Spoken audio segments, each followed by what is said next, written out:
quite involved. It's not hard, it just will take quite a bit of time for the lecture that we have today. Okay? So I won't go into that, but I will give you a, how to say, intuitive proof of the average performance of quicksort. Okay? So we'll look at that.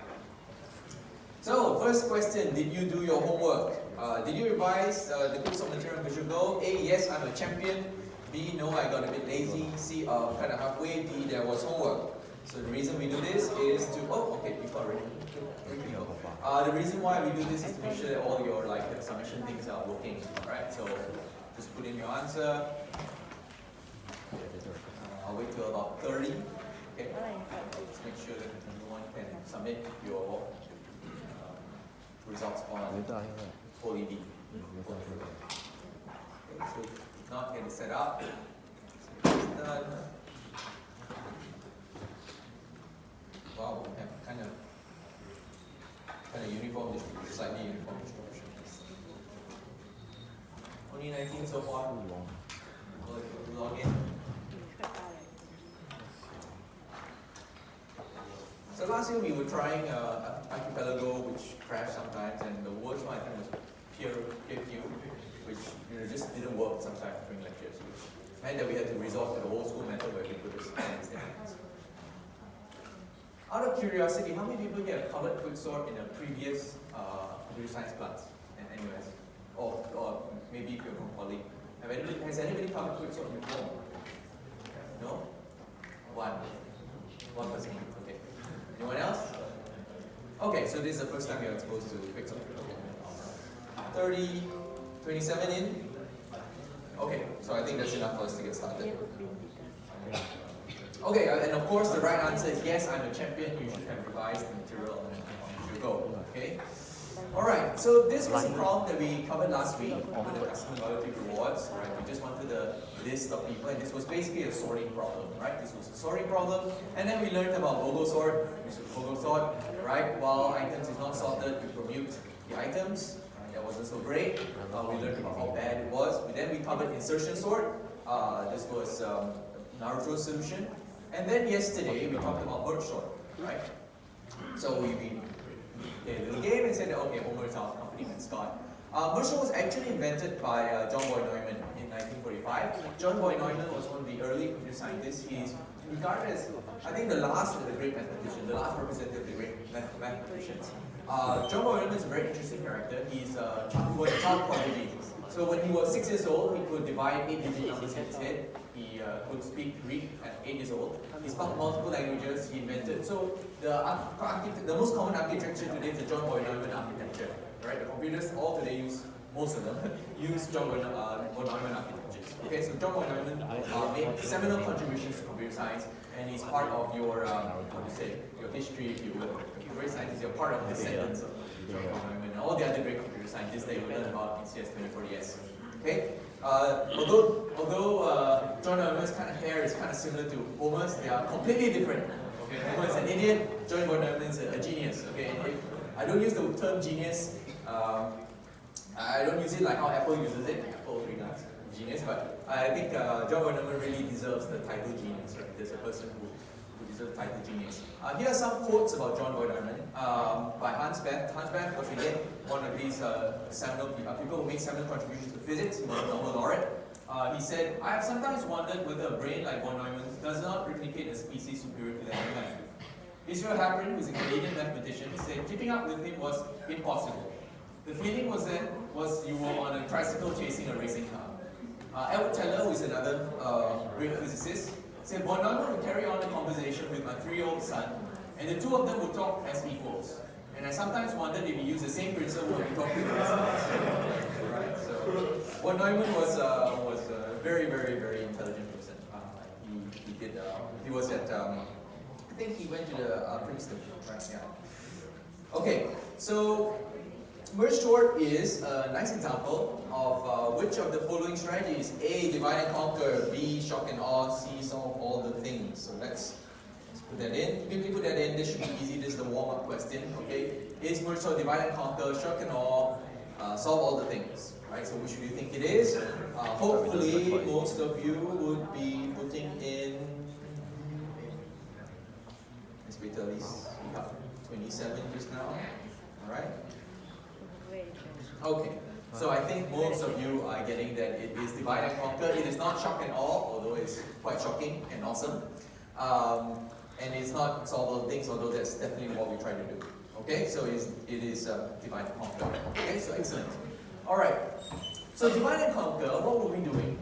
Remember what was the strategy, right? We recurse downwards. We're basically splitting it up and then solving each problem recursively, right? And then we put merge upwards, right? So this was the kind of the framework for merge sort.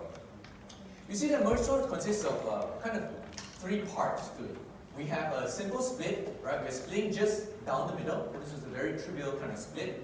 But then we recursively solve each problem, right? So two parts, you solve each part recursively. But you had a kind of a clever way of combining the results, right? That was our merge step. So a lot of the work went into the merge step, right? We had two sorted arrays and then we merged into one bigger sorted array. So we had a clever way of combining the results.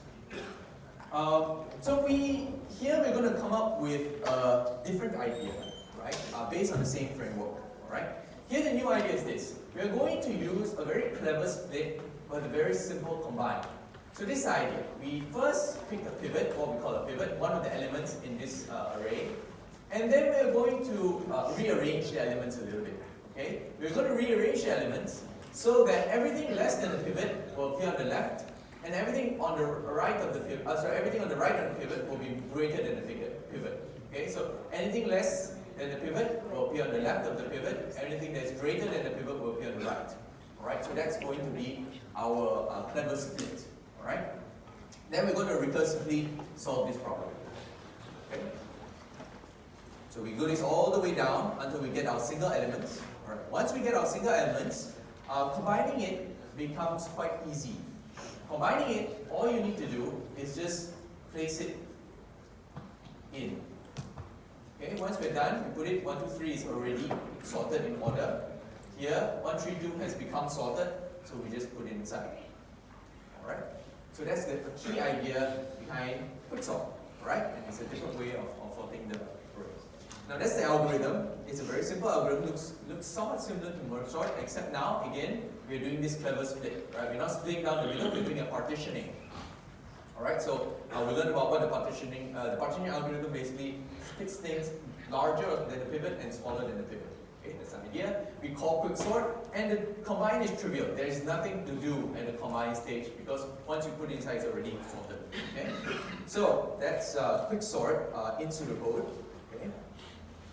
Quicksort was invented by Sir Charles Anthony Richard Hall in 1959. He's a Turing Award winner. So the Turing Award is the greatest prize in computer science. It's like the Nobel Prize for computer science. Okay, he did it when he was a student. He was visiting at the Moscow State University. He's working on machine translation, so he was translating between Russian and English. Okay, and what he was doing, he was trying to do what do you call that, translation. So he was looking up words in a dictionary, in the Russian dictionary, okay, Russian English dictionary, and he needed the dictionary sorted in order so that he could speed up the search. So this is what he was trying to do, and he was kind of arguing with his supervisor at the time that he had a faster sorting method, right? And he came up with quicksort, faster than shell sort. And quicksort is the de facto sorting method in practice, right? If you don't know what to use, you use quicksort. So it's the de facto method. It can be 2 to 3 times faster than merge sort in practice. Okay, so that's quicksort. It was used in, I'll put it out later, but this is a quote from Paul, who is again a very smart person. He said there are 2 ways of constructing a software design. One way is to make it so simple that there are obviously no deficiencies, and the other way is to make it so complicated there are no obvious deficiencies. The first method is far more difficult, and that's what we strive to do in this class. Okay, we try to create software designs that are so simple that there are obviously no deficiencies. However, I would argue that actually most software today is on the latter part. Okay, so quicksort today, 1959, invented by Bohr, but then it's been adapted over time. So in 1979, it was adopted everywhere. Unix has this function called qsort, that refers to quicksort. 1993, Bente and McElroy made some improvements to quicksort. 2009, there's dual pivot quicksorting, so we learned about single pivots, right? They extended to dual pivots.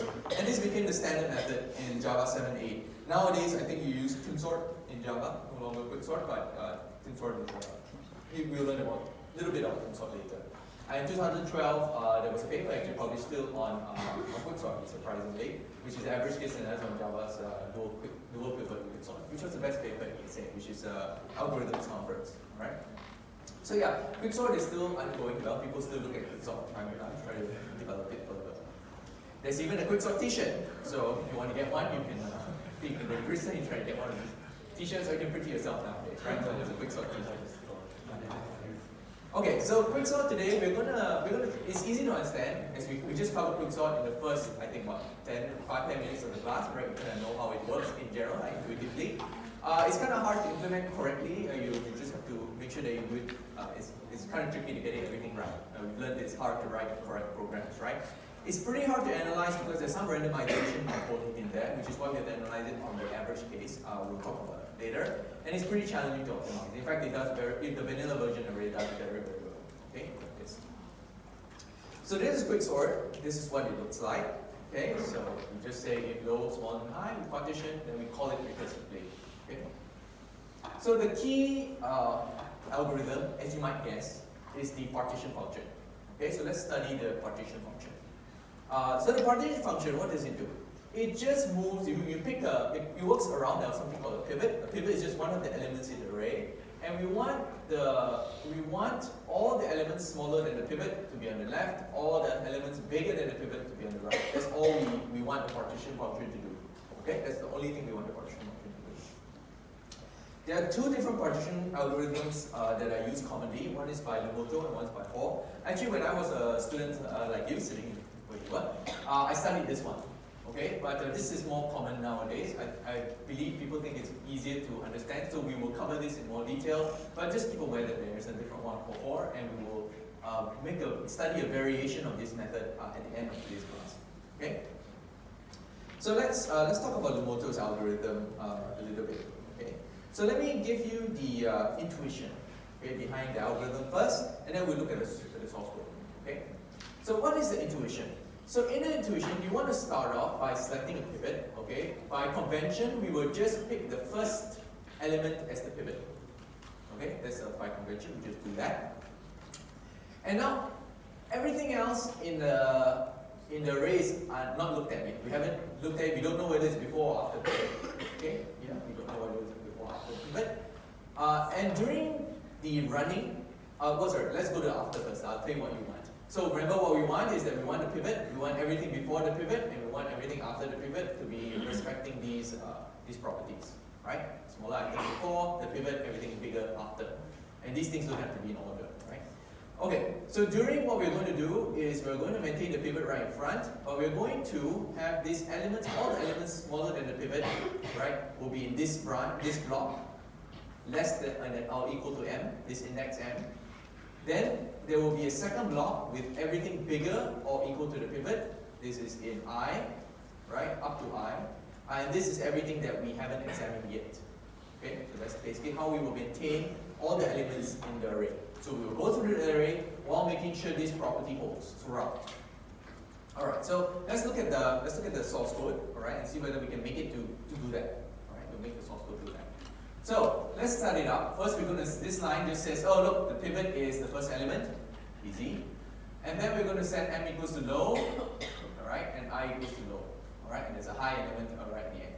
Okay, so m is where it's going to mark. Remember where the small elements are, and I is going to mark where the end before that is the bigger elements. Okay, all right. So we're going to loop through. We're going to loop through all these unseen elements, okay, one by one.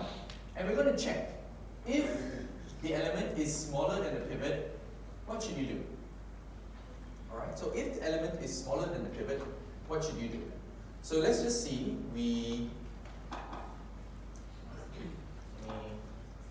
just check. Okay, that's the start, that's the middle. And so we want to move, so at the next iteration, I is going to point here. I is going to point here at the next unexamined element, something that we don't know yet, right? And we're going to check. We're going to check, is AI smaller than B, or is AI bigger than B? Okay? only these two things happen. I'm going to assume no duplicates. Okay? For now, assume no duplicates in the array. Alright, we're going to make that strong assumption. We'll cover that later, but for now, no duplicates in the array. Alright, there are two possible situations here. I want you to figure out what happens in this situation. Okay, so talk to your neighbor. I'll give you a couple minutes. Alright, think about what you need to do to make sure the properties of this array remain solid. Right, after you finish. So if AI is less than B, where do you need to put it? So that's where you need to think about. Okay, so I'll give you 2 minutes, and then let's look at that after you.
Okay, so time's up. Let's analyze this. So I have this element here, and this element here. Okay, this element. And I tell you that this element is less than the pivot. It's less than the pivot. So where should I put it? Should I put it in this block, or let's say block A, or should I put it in block B? Where should I put it? A. Okay, great. I want to put it in block A. You notice that something's a bit strange with block A is that I don't have really space here, right, to put it. So what do I need to do? I need to create space and swap, right? So I need to create space. The way I create space is I move M up. Okay, I move M up by 1. Okay, and now all I need to do is to swap these two elements. Okay, once I swap these two elements, this block has increased in size by 1. Everything here is still less than B, and everything in this block is still greater than B. Okay, so everything is maintained. Let's look at the code. The code is very simple. I just increase M by 1, and I just do a swap. Okay. You also notice that you don't need to do anything, right? When AI is let's go back. When AI is bigger than B, right? You don't have to do anything. Why don't you have to do anything? Because the property that you want, that this block has everything bigger than B, is still valid, right? It's still valid, so you don't have to do anything. Okay, that's very nice. So it's just 2 lines of code for this particular condition. All right. So the end, this line takes you at the end where your pivot's in front, and you just swap it so that your pivot's now. Okay, so that's what we want to do. Okay, so yesterday we were talking about invariance, right? Invariances. So we're going to study whether this algorithm is correct, all right? And we're going to study whether it's correct. We're going to look at how it is correct using the idea of invariances, right? So let's talk about the pre and post conditions in this particular example. Alright? So can somebody throw me a few of the preconditions that we probably want? What's A? A is an array. Okay. Anything else that we want to know? High is the last index, low is the first index. Okay. What else? What else do we want? Anything else?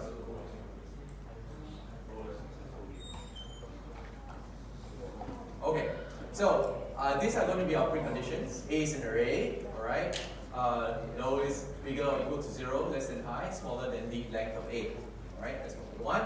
And I'm going to insert a third precondition that A has no duplicates. Alright, that's going to be my condition. Strong assumption right now, but we'll take care of that later. Okay. Here's some post conditions. What do we want our post conditions to look like? So what do we want our post conditions to look like? We want these properties. Okay. So what do we want this to be? AM should be what? A at the index M is what? The pivot. Okay. What about this block? Anything block is smaller than the pivot. Anything in this block is larger than the pivot. Okay. So all we need to do is encode this. We are saying, look, what is the at the index M? Right. That's the pivot. If any value k, the index k is smaller equals to low, smaller equals to n-1, that's going to be smaller than the pivot. And then of course for the other block it's just that anything on this side, right, k is on this side, will be larger than the pivot. Okay, so that's anything we're encoding. That's our precondition. So if you are the user, you're calling this partition function, you give me an array, you ensure this is true and that there's no duplicates, I'm going to make this true for you. Okay, that's the post conditions. So we're going to look at this, we're going to establish correctness. Again, what we need to do is set up our invariant correctly at initialization, check preservation, and then we check termination. So again, this is quite tedious. Okay, this is the tedious part of the lecture. But I want to do it because I find students find this part a little bit complicated. Okay, the first time you look at it. Okay, again, it's a little bit tedious, so don't shoot me. Okay? Okay, loop invariances. Let's start. I'm going to set up 3 loop invariances to encode the properties I want according to this intuition. Okay, so A low should be what? The pivot, good. If low plus 1 from this side to M, what do I need here? Everything should be smaller than the pivot. From M plus 1 to I, right? Everything should be smaller than the pivot. Okay, and that's how we write it. Alright? Bigger pivot, smaller pivot, smaller than pivot, the pivot, smaller than pivot, and larger than pivot. Okay, so that's going to be my loop invariances. So let's look at the initialization. So initialization, I'm going to put V is A low, alright? M is low, I is low. That's going to be my setup, alright? So I check all that this initialization sets up my loop invariances to be true. Okay, that's what I'm going to do. At initialization, the first one holds because I set it up to be true. Okay? I2, invariance 2 also holds trivially because there is no k in that range. There's nothing here, so you remember that if the if is false, then it's trivially true, right? So remember that from discrete math logic. I3 is also trivially true, right? So that's how it's going to set up. They're all trivially true. That's fantastic. We know that at initialization, our loop invariances hold. Now let's check during the loop. Okay, during the loop. So at the first iteration, I is low plus 1. Okay, that's what we set up. There are 2 possible cases. We studied the 2 possible cases just now. Right? One is that AI is smaller than B. So when AI is smaller than B, what happens is that this invariance, right? This invariance is broken. Right? This invariance is broken. So what we need is to swap it. Alright? We need to swap it. So at end iteration, we are restoring the invariance. That's what we're doing. Okay, so we're restoring the invariance. So this is the second case. In the second case, if I is bigger than B, then it doesn't matter. Remember we looked at it before? It doesn't matter, everything's still fine. So we can just not do anything. That's fantastic. So again, in the second loop, it's the same thing again. Right? In general, what you want to do is kind of assume this is like mathematical induction. You assume a k and then you check it for k plus 1. If I goes k plus 1, then it's iteration, we see this property again is always occurring. If AI is smaller than the pivot, then of course the third one is broken and then we need to fix it. Alright? Okay, at the end, we just check the end. Again, the end is the last part of the iteration, where I equals to pi. Again, everything remains the same, right? Nothing much has changed. Okay, at the end of the loop, we have these properties, right? The invariances are as follows. We have shown that that is to be true because at every step of the iteration, that remains true. There is a small problem. What do we need to fix at the end to match the post conditions? Which of these is not correct? Right, so the pivot, right? The pivot is in the wrong place, right? The pivot is in the wrong place, so we just need to swap AM with A low, all right? And then done. Once we do this, all the post conditions hold. Okay, all the post conditions hold. So that's how we establish that the Moto's partitioning algorithm is correct. Right? So now we know that the Moto's partitioning algorithm is correct. So this post partitioning algorithm, this is the one I told you about that I learned when I was a computer science undergraduate. It's kind of similar, but instead of maintaining items bigger than B in this block, you're going to fill up stuff from the front and from the back. Okay, so your pivot still remains in front, but all the items smaller than the pivot are going to be filled in from the front side, and all the items that are larger than the pivot are going to fill up from the back side. Okay, this to me was actually a simpler way to do it. So what we need to do, the algorithm is very simple. While I'm going to look through my array, right? While anything is less than the pivot, I can just leave it alone. I don't have to move it, right? I don't have to move it. So I'm only going to stop when I encounter something that is larger than the pivot. All right, I stop there. I know that I need to push it to the back. Right, that's my pivot. Likewise, from the back, I iterate from the back forwards. All right, and then I see, oh, is anything here larger than the pivot? If it is, I can leave it in the same place. I stop when I find something that is smaller than the pivot. Okay. Once that happens, all I need to do is swap, and then I continue on. Right? I continue on. So intuitively, this algorithm is correct. Right? It should work, but is it really correct? And then if it's really correct, what do you need to do? You need to set up your what? Preconditions, your post conditions, and your loop invariances. Right? And we do that again. However, I don't want to do that crap all over again for you. So I'll leave you to do it at home. Okay? It's very tedious. So do it at home on your own, like on your own time. But Lumoto's post partition algorithm is also correct. All right? It's also correct. Okay. So let's. I want to do a quick aside on correctness and efficiency.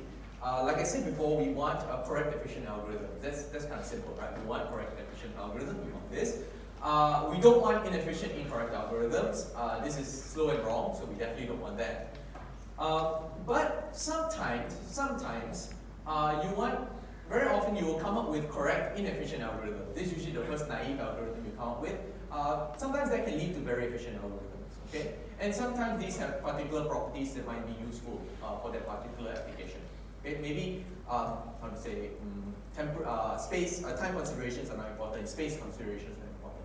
Then you may want a slower algorithm. Okay? Then the question is here, why might we want very efficient but incorrect algorithm? Is there a case where this matters? So I see someone nodding. When does this happen? That you might want this to be this? That can be, depends on shortest path. Shortest path, we will find efficient and correct algorithms. Yeah. Might we? Is there a case, like general case, right? General case where we want incorrect efficient algorithms. When it's correct 99% of the time. Very good, very good. So there are algorithms, right? Probabilistic algorithms, for example, that are very efficient, very fast, but they're sometimes incorrect, right? Sometimes they are like 90 or 99% correct, but sometimes there's a 1% that is wrong. So what you do is you keep running them. You can run them again and again and again, provided that the runs are independent, and then every time you run it, you're going to get close to kind of better and better answer. Okay? So that's when we really like to have efficient but maybe slightly incorrect answers. Okay? So sometimes these are useful. Okay, so up to now, any questions about quicksort? About partitioning? We covered the partitioning algorithm. Any questions about partitioning? So you should, in your mind, know partitioning very well, okay? Because it's going to be the building block for quicksort. Okay. So we've covered partitioning, right? We know how to do the table split, and then now we're going to look at this algorithm in general. So I said quicksort was the best de facto algorithm. What is the worst case time complexity for quicksort where the pivot equals to A equals to low? Is it A, O n log n, B, O n, C, O1, D, none of the above, E, all of the above, F, E doesn't make sense? So which do you think it is? So quicksort, is it n log n, O n, O1, none of the above, all of the above doesn't make sense?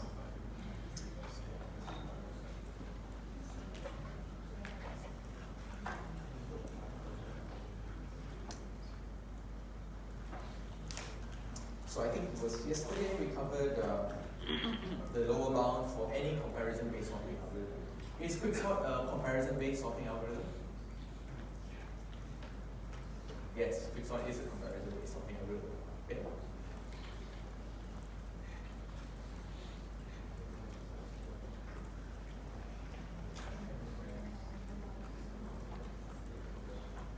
Okay, so we are 28, 29, 30. Okay, so let's stop here.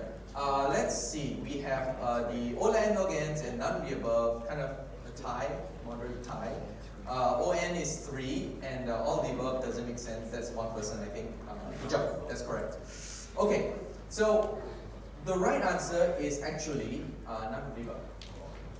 Okay, and then at this point, my students always get upset with me. They say, but you said quicksort is the fastest algorithm there is. Why the hell is it not n log n? And you know two things. One, you know quicksort is damn fast. You know that the lower bound for any comparison-based sorting algorithm is n log n. And you know that quicksort is a comparison-based algorithm. Putting these facts together should lead you to the fact that it is n log n, right? However, it is not. Determinist quicksort is actually n squared. N squared is the same order as your insertion, bubble, selection, all those class of algorithms, right? Quicksort belongs in that class in the worst case. So let me show you why it belongs to that class. Alright, there is a particular input for which quicksort is going to behave crappily, right? And this is the example of that input. So we are always going to pick A low for the pivot. Okay, we are always going to do this. We're always going to put A low for the pivot. So in this particular situation, right? In this particular situation, what's going to happen? What is the partitioning algorithm going to do here? What's partition? Yeah, so it's going to yield you something like this.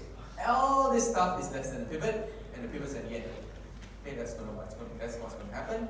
The next iteration is this. Okay, you're done sorting this part. Then it's going to pick A low for the pivot, all right, which is 99, and then it's going to partition, and then you're going to get this. Okay, and you keep repeating, keep repeating, keep repeating.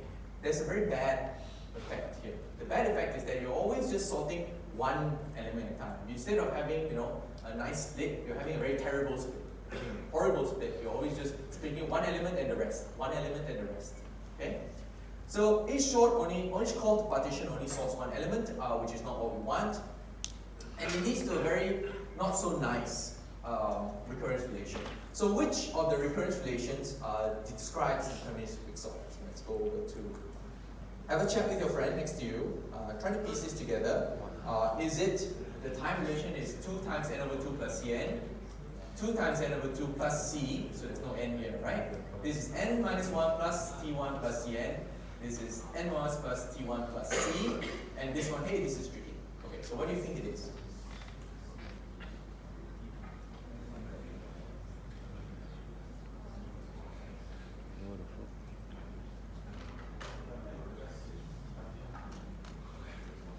Okay, I'll give you a couple of minutes, all right? So have a chat with your friends, see which one you think it is. It's important for you to break down the algorithm. Think carefully about the steps. Think about how long each step takes, and then put together the time complexity.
Okay, about 10 more seconds.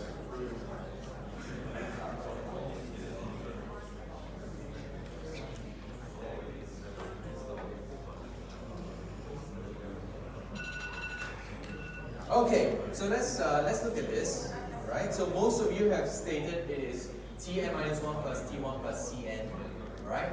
A few of you have decided it's n over 2, smaller number now, n over 2 plus Cn, alright? A lot of you said this one is tricky, it's true. And some of you said it plus C, alright? So instead of Cn. Alright, let's look at the answer.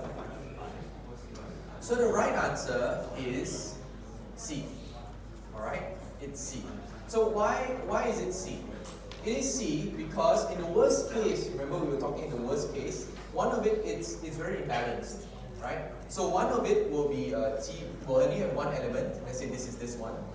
The other one will have all the rest, but you always still call partitioning, and partitioning takes how long? Linear time, right? It takes n time. So this always takes Cn time, right? So if you add all this up together, you get C. Alright? So that's how you do it. Okay. So this is what it looks like. It's Tn minus 1 plus T1 plus Cn. This is the cost to quicksort n elements. This is the cost to quicksort n minus 1 elements. This is to quicksort that one last element that you've sorted, like the partition again. And this is the partition on the n elements. Okay, so that's the cost of the partition. This is what it looks like. So what is the overall time complexity of this? You can see what it's doing is that it is basically splitting it down. So if you imagine, remember our recurrence tree, right? So you call O1, and then it splits down to n minus 1, and then again you call T1, Tn minus 2, T1, Tn minus 2, go on further, and you keep going, right? And this goes down for n levels. Alright, this goes down for n levels, and if you sum all this up together, you get an O(n) squared count. Okay, this is how you get your O(n) squared count. Okay, so if you're interested, this is like a guess kind of look, right? Just more intuition. If you want, those of you who like the substitution method for induction, you can plug this in a substitution method and see whether you can prove it. Okay. Okay. Let's see. Maybe we can fix this. Maybe it's not like the doom, not the end of quicksort. Maybe we can fix this. So maybe what do you think the problem is? The problem is maybe here, right? That we always pick A low for the pivot. We always pick A low for the pivot. So if you always pick A low for the pivot, there are certain inputs where this is going to suck, right? But if you don't pick A low for the pivot, then maybe there is some like hope that we can have. So one way to maybe pick a better answer is to say, okay, I don't want to pick the lowest value or the highest value, right? Because those will give me the very bad outcomes. I want to pick the median value, right? I want to pick the median value. Now, if I pick the median value, and I imagine I give you this magic function called choose median, which can pick the median value. Okay, I give you this magic function, it's an oracle function. It runs in O1 time, cluster time. Let's just say. All right. Which recurrence relation best then describes better quicksort? Right. Let's put your answer in. Okay, let's be quick about this one. So imagine as though if I pick the median value, what's gonna happen? Right. That's the question. Okay. If I pick the median value, what's gonna happen? So put in your answers. Let's do this quickly. So the first one is n over 2 plus Cn, n over 2 plus C, n minus 1 plus T1 plus Cn, and n minus 1 T1 and A is metric. So I think most people are reaching for the first answer, right? Tn over 2 plus Cn, right? And if you did put that answer or you head towards that answer, you are correct. Okay, you are correct. So why are you correct? You are correct because the median will be in the middle, right? the median will be in the middle. If the median is in the middle, what's going to happen is that you're going to split the items lower than that in one way and the other way, and it's a nice split down the middle of the array, right? And then we get this nice n over 2 complexity. Right, so we get this. Again, it's just two parts. Sort on the n over 2 high elements, n over 2 low elements, and then the cost of the partition. Right, so these three forms. Okay, so this algorithm, what's the computational complexity? Right? We've seen this before, by the way. So what is the computational complexity of better quicksort? Is it O(n squared, O(n log n, O to 2 log n, or Naruto? So what is the right answer for this problem? Okay, so you've seen this particular recurrence relation before, right? So do you guys remember where you've seen this recurrence relation before? Tn equals to 2Tn over 2 plus Cn. Where have you seen that? Again? Merge order. Great. So what was the computational complexity? You put 2 and 2 together, okay, you have your answer. Okay? So I think most people are saying it's n log n. A couple of people are saying it's Naruto.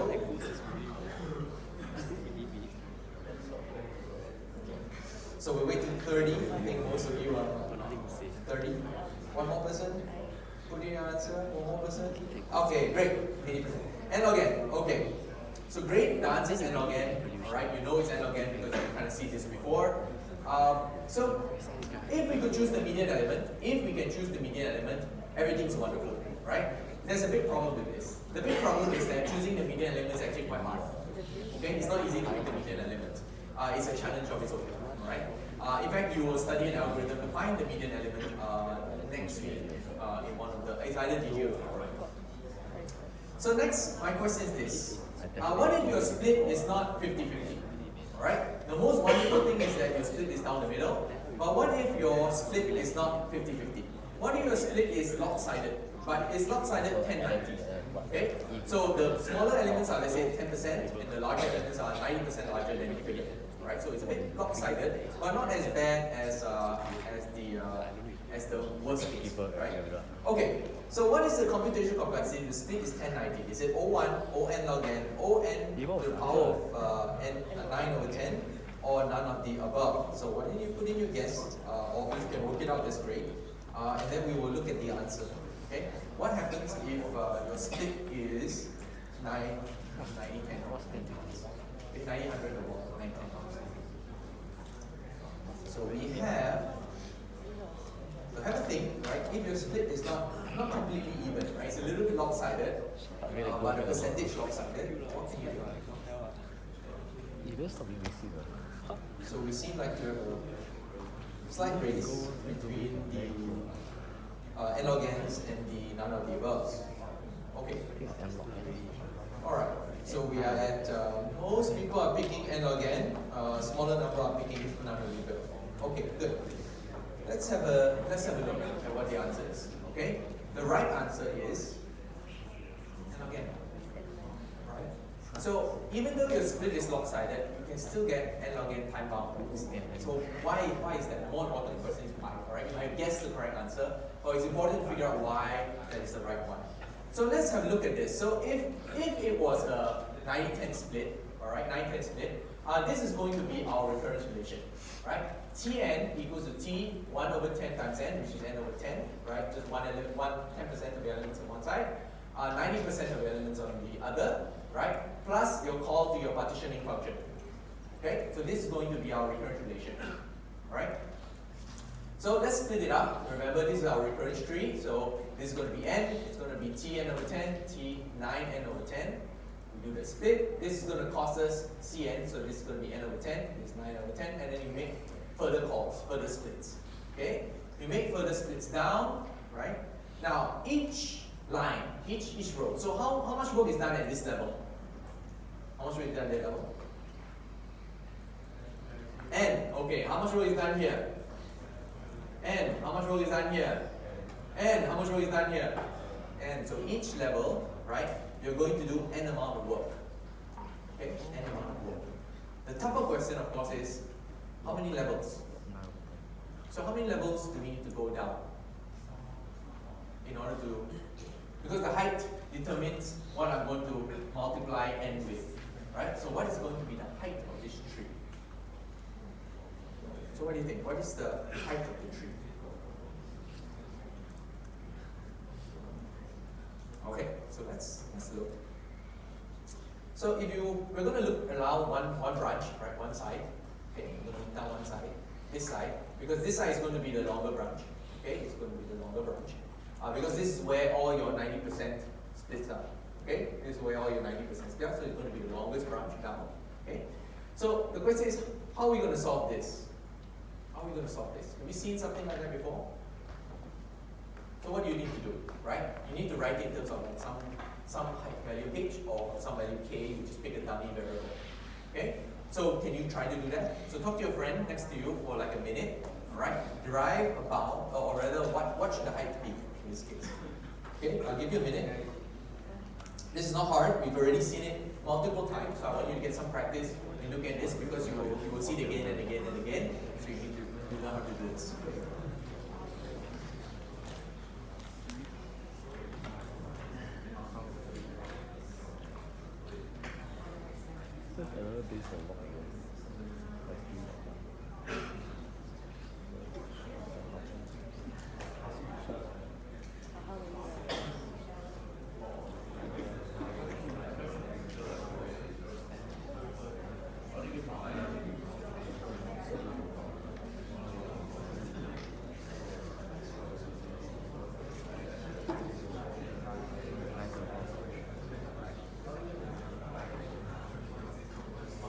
About 10 seconds.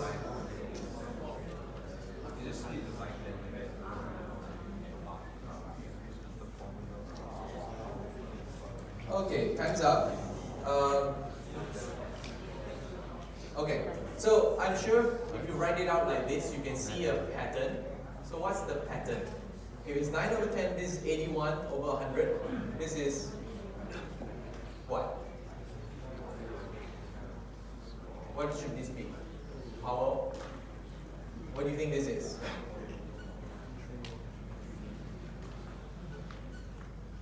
And so, I mean, like, sorry, this, yeah, correct. Okay. So you keep going on, keep going on and on, right?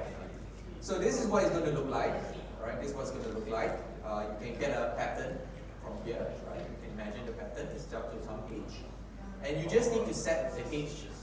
You need to set this equation, right, to 1, as before, and you solve, right? You solve, and the way you solve it, remember, you just put logs, right? You just put a log in front on both sides, right? And then you put this over to the bottom, and so you have this becomes a constant. This is just a constant. Log 210 over 9 is a constant.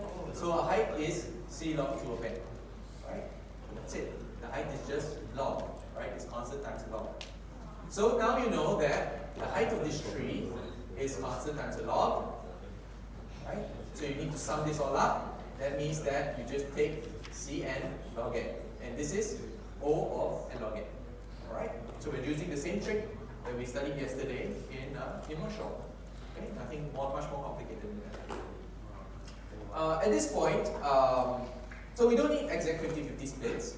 At this point, some of the more mathematically inclined viewers say, Harold, you're cheating. You're cheating a bit. Why are you cheating? You're cheating because this constant can get pretty large, right?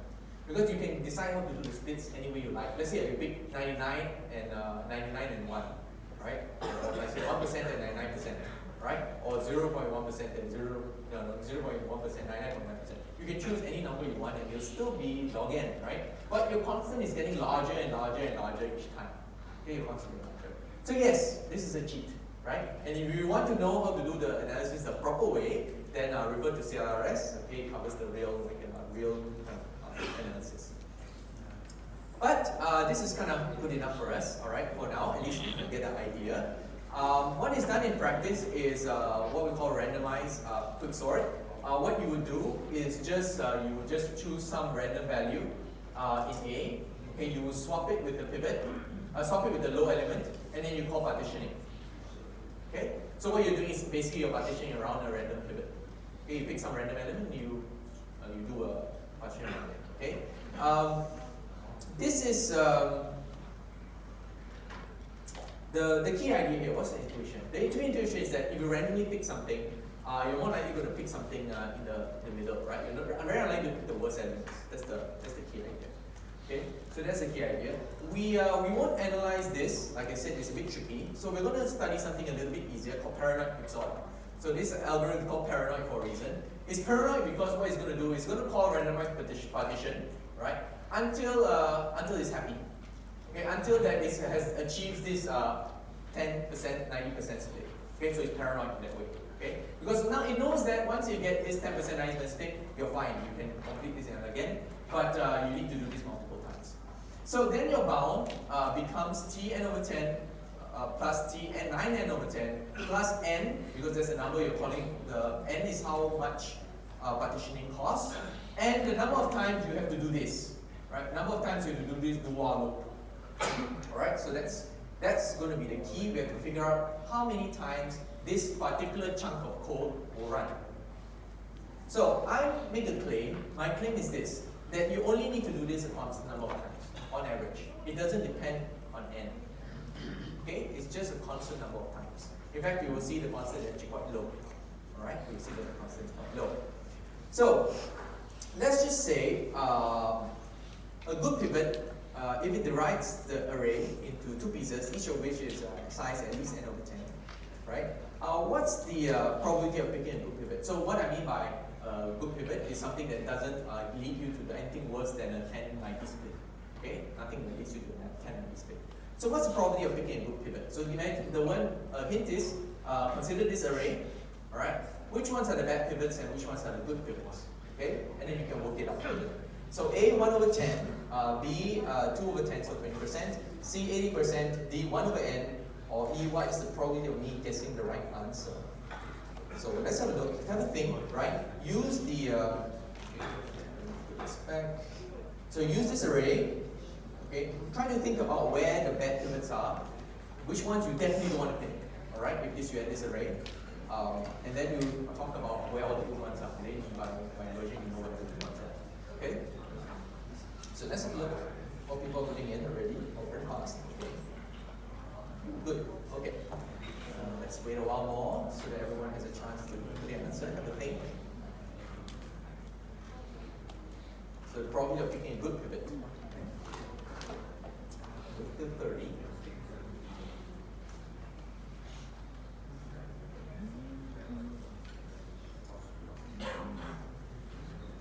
Okay, so we have 31. Let me just share the results. Most of you have picked 8 over 10, so 80%. Most 90% of you have picked 80%, and a small number have picked all the others. So let's have a look at what it is.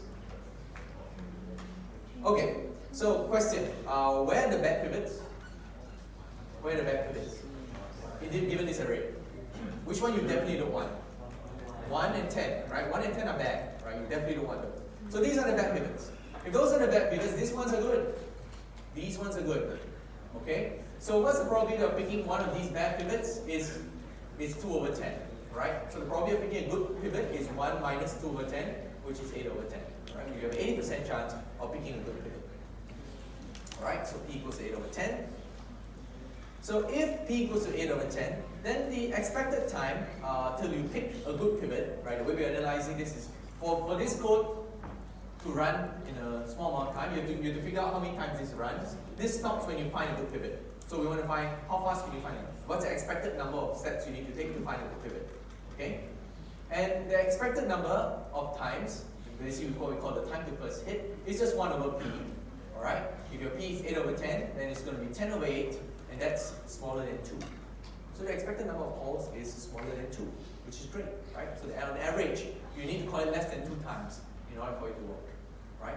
Now some of you might be saying, well, how did you get this expected time to first hit from the probability, right? How do you derive this, all right? So this is from, how many people have seen this before? No? Okay, you should have seen this before, either in discrete math, 1, 2, 3, 1, or previous math classes, but let me walk you through it, okay? It's not very hard.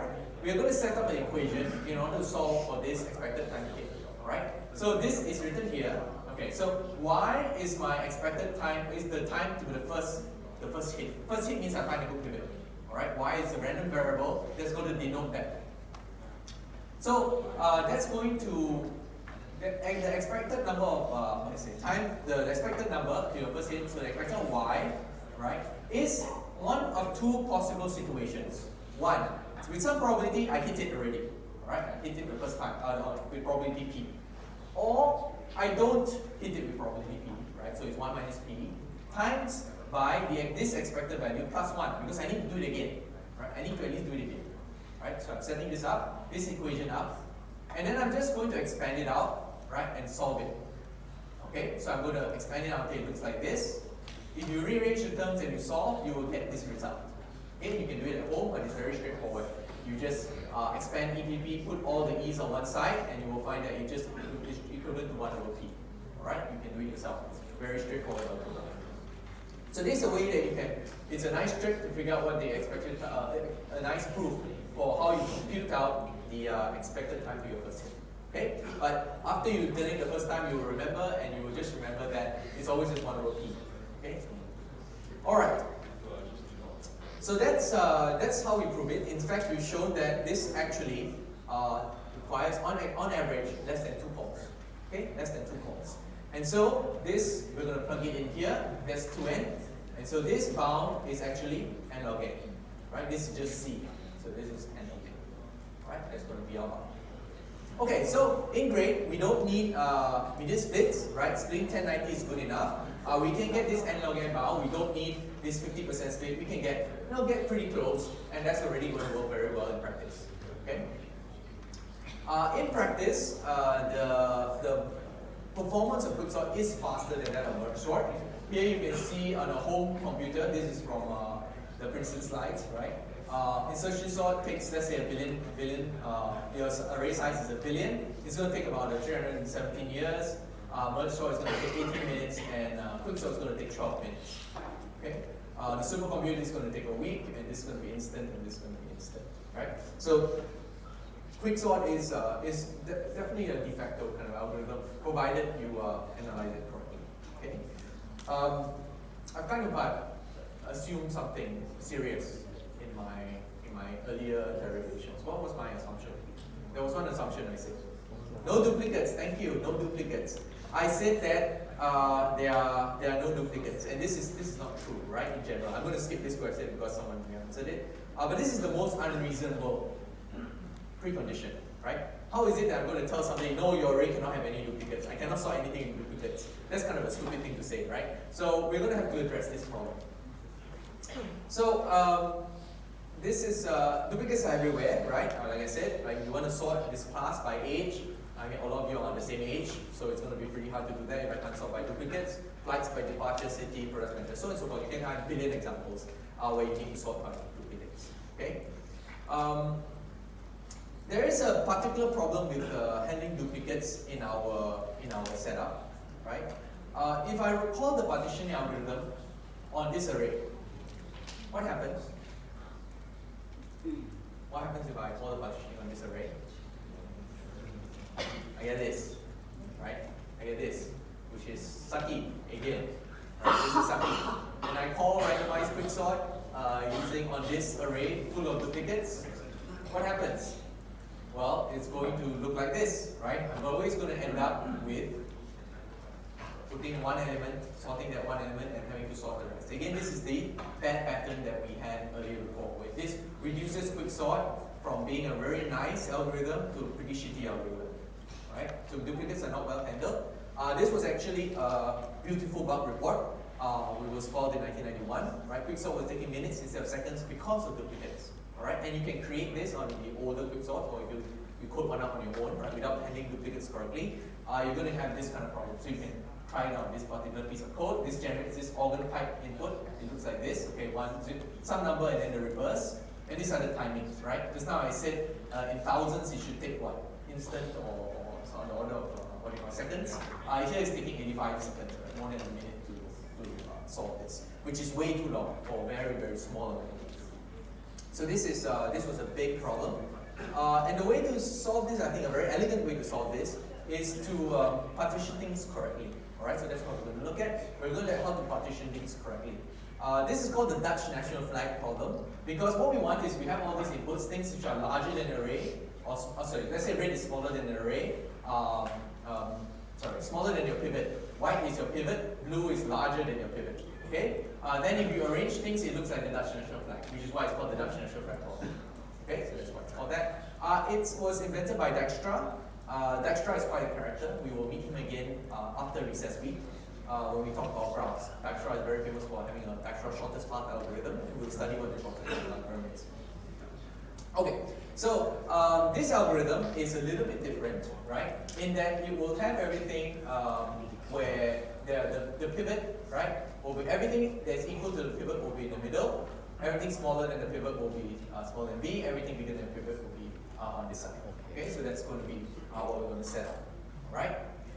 The algorithm itself is based on Hor's partition algorithm. So just as a recap, right? Hor's partition algorithm, what do? You fill up from the front elements that are smaller than or equal to B, and elements that are bigger than or equal to B get filled up from the back. Okay, so that's what we're doing.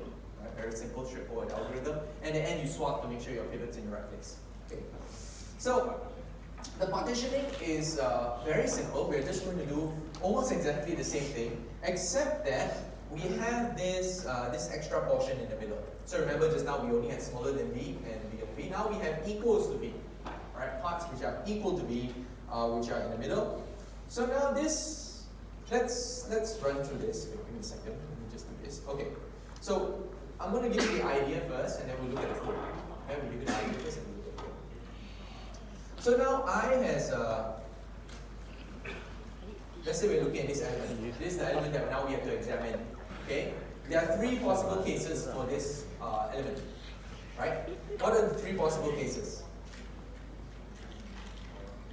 So I heard that. Okay. So there is a case where AI is smaller than B, AI is bigger than B, or let's put equals to the middle. Looks nicer. Equals to B, AI is bigger than B.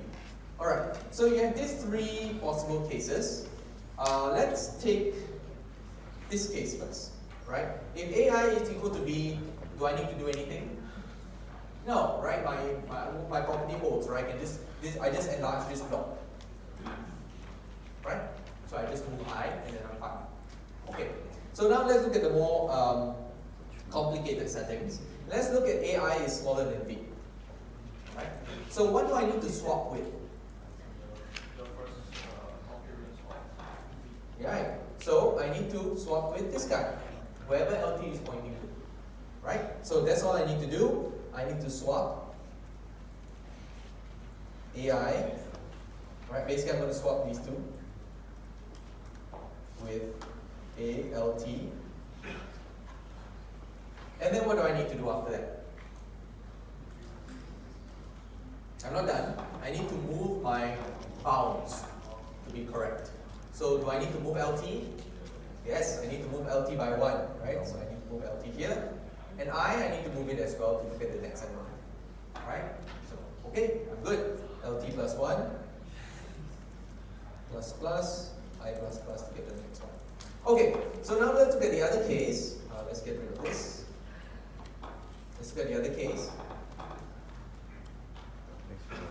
Now I say AI is bigger than B. What do I need to do? GT is already pointing to the end of the unexamined side. Great. So I need to swap this guy. I need to swap this guy. Right? So I need to swap these two. Right? So all I need to do is swap AI with a GT. And then what do I need to move? GT minus minus. What else do I need to do? Are you sure I need to do I plus 1? Yes. So how many people think we need to do I plus 1? What's he doing? So I move something from the end of the unexamined block to the front of the unnectar element block. Do I need to check out that element? Yes. I need to check out that element. I haven't checked it out yet. Right? I still don't know what it is.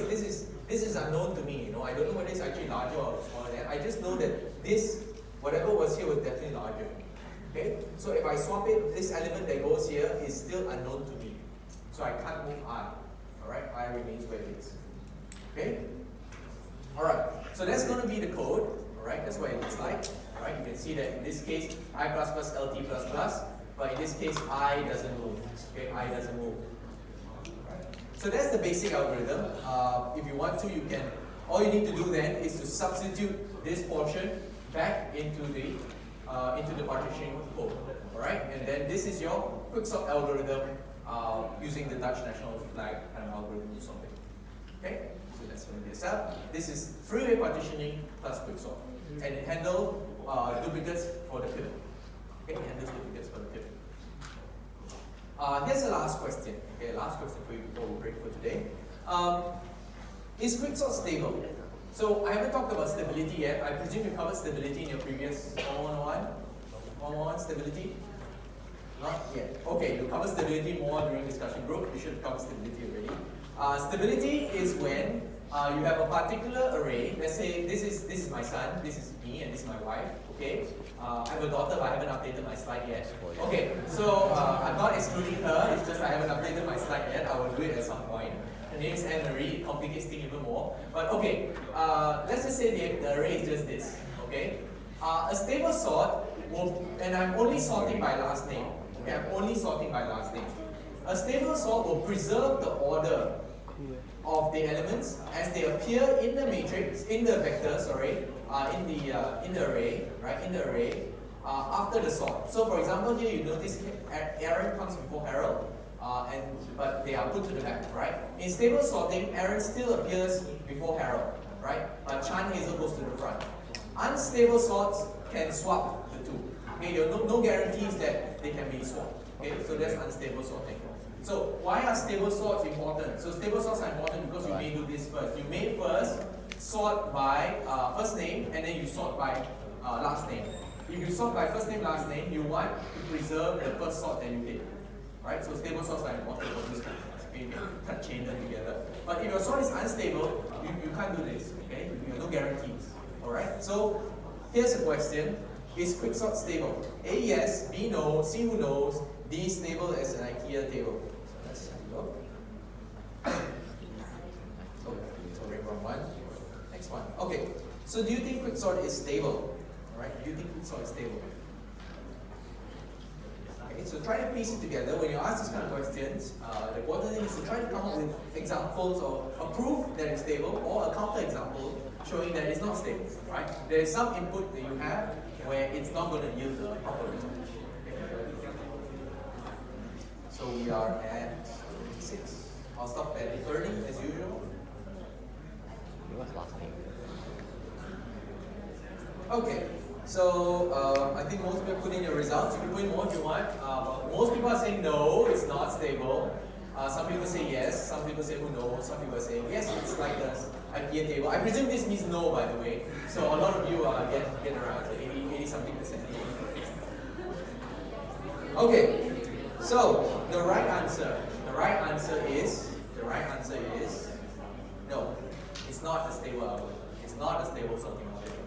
It's important for you to know which ones are stable and which ones are not stable. Okay, that's important for you to know because it helps you to pick the right sorting algorithm. Now, for an example, you can just work out this example, right? If cat D is your pivot and I'm sorting by last name, so C, S, B, S, and A. What happens when I put I here, right? Imagine if I'm using, let's say, the three-way partitioning algorithm. I may put, for example, if I'm using, let's use O easier. So I'm going to push S to the back, right? I'm going to push S to the back, right? To replace Ali here, I'm going to swap.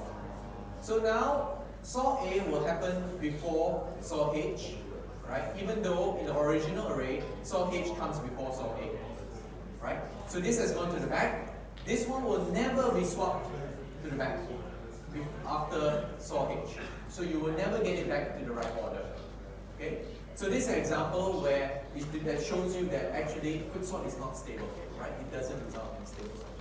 So keep that in mind when you're using quicksort. If somebody wants a stable algorithm, don't say let's use quicksort. Okay, that's not what it is. Okay, so any questions about today's quick lecture on quicksort?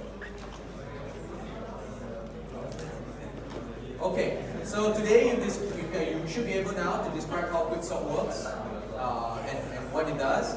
And you can also analyze the worst case and an intuitive proof of the average case.